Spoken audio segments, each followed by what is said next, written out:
मेरे प्यारे लॉलीपॉप, स्वागत है आप लोगों का एक और नई क्लास में। तो आज हम हिंदी के कुछ महत्वपूर्ण बहुविकल्पी प्रश्न करने वाले हैं जो बहुत ही महत्वपूर्ण है, बहुत ही ज़्यादा महत्वपूर्ण प्रश्न है। Class 12th। तो अभी हम स्टार्ट करने जा रहे हैं। तो मेरा नाम नवीन है। दूसरा प्रश्न, चिंतामणि किस विधा की रचना है? चिंतामणि निबंध है आचार्य रामचंद्र शुक्ल जी का। आनंद कादम्बनी पत्रिका के संपादक कौन थे? बद्रीनाथ चौधरी प्रेमगन। सही जवाब। बाणभट्ट की आत्मकथा के लेखक कौन हैं? हजारी प्रसाद द्विवेदी जी। मोस्ट इम्पोर्टेंट प्रश्न है, याद रखना, परीक्षा में आ सकता है। हजारी प्रसाद द्विवेदी जी बाणभट्ट की आत्मकथा के लेखक। ये आत्मकथा है, ये भी याद रखना। शिक्षा का उद्देश्य निबंध के लेखक कौन है? शिक्षा का उद्देश्य संपूर्णानंद जी। और ये निबंध है, निबंध है, याद रखना।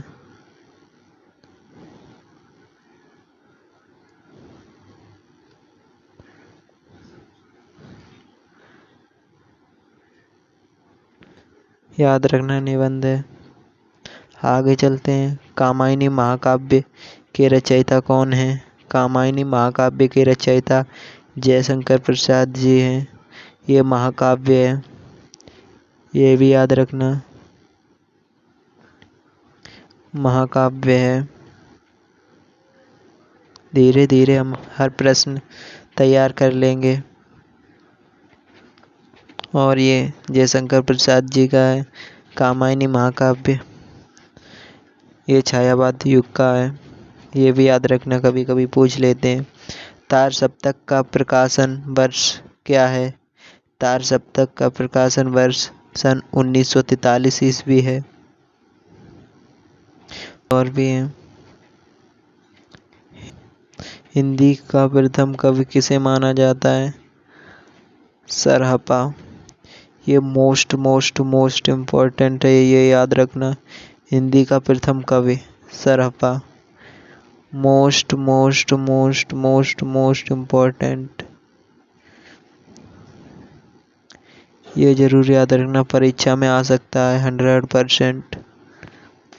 सुमित्रानंदन पंत किस रचना पर सुमित्रानंदन जी को किस रचना पर ज्ञानपीठ पुरस्कार मिला? चिदम्बरा, याद रखना। और इनकी सभी रचनाएं भी याद रखना। लोकायतन, ये भी सुमित्रानंदन जी के। पल्लव, चिदम्बरा, गुंजन रचनाएं सभी याद रखना, इम्पोर्टेंट हैं। तो हम नेक्स्ट क्वेश्चन की ओर चलते हैं। व्याकरण। चरण कमल बंदो हरिराही में कौन सा अलंकार है? तो इसमें रूपक अलंकार है। चरण कमल बंदो हरिराही, इसमें रूपक अलंकार है। मोस्ट इम्पोर्टेंट है, ये भी हर बार पूछा जाता है परीक्षा में। मोस्ट इम्पोर्टेंट है। इसमें किसी के रूप का वर्णन होता है, जैसे चरण कमल, चरण के जैसे हैं कमल, तुलना की जाती है इसमें रूपक अलंकार में, याद रखना। वीर रस का स्थायी भाव क्या है?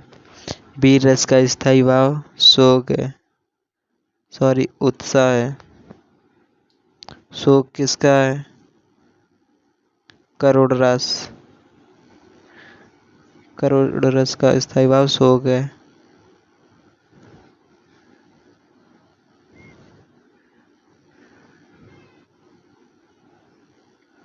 करुण रस का है, याद रखना। चौपाई छंद के प्रत्येक चरण में कितनी मात्राएं होती हैं? चौपाई छंद के प्रत्येक चरण में 16 मात्राएं होती हैं, याद रखना, ये भी इम्पोर्टेंट है। हर बार पूछे जाते हैं ये प्रश्न। ग्रामर के हर प्रश्न इम्पोर्टेंट है, याद रखना। पवन का सही संधि विच्छेद है। आप लोग बताएं पवन का सही संधि विच्छेद। पोधन अन, पोधन अन, पवन। अमन का आप लोग कमेंट में बताना। अमन, अमन का संधि विच्छेद आप लोग कमेंट में बताना। अमन का। जिसे जीता ना जा सके, वाक्यांश में, वाक्यांश के लिए एक शब्द है अजय। जिसे जीता ना जा सके, अजय। अमर का क्या है? जो मरे ना उसे अमर कहते हैं। जो मरे ना।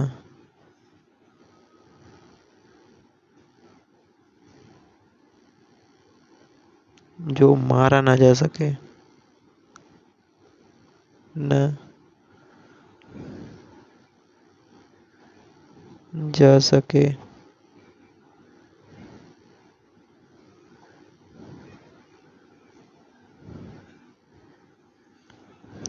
अमर।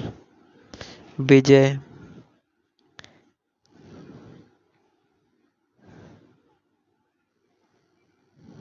चलो आगे चलते हैं। इतने ही महत्वपूर्ण सुझाव आप लोग याद रखना। यूपी बोर्ड परीक्षा में बहुविकल्पी प्रश्न बहुत स्कोरिंग होते हैं, यानी कि बहुत ज़्यादा नंबर के होते हैं ये आपका स्कोर बढ़ाते हैं, इसलिए इनको करना बहुत ज़रूरी है। लेखकों और कवियों के जन्म वर्ष और उनकी पत्रिकाओं और मुख्य रचनाओं की एक लिस्ट अलग से बना लें। लेखक और उनके जन्म, मृत्यु और उनकी पत्रिकाओं की एक लिस्ट अलग से बना लेना आप लोग। व्याकरण में रसों के स्थायी भाव और अलंकारों की पहचान के शब्दों जैसे मानो, जानो पर विशेष ध्यान दें। जनु, जानो, मनु, मानो, मनहु आदि शब्द किस में आते हैं? उत्प्रेक्षा अलंकार में आते हैं। याद रखना, मोस्ट इम्पॉर्टेंट है।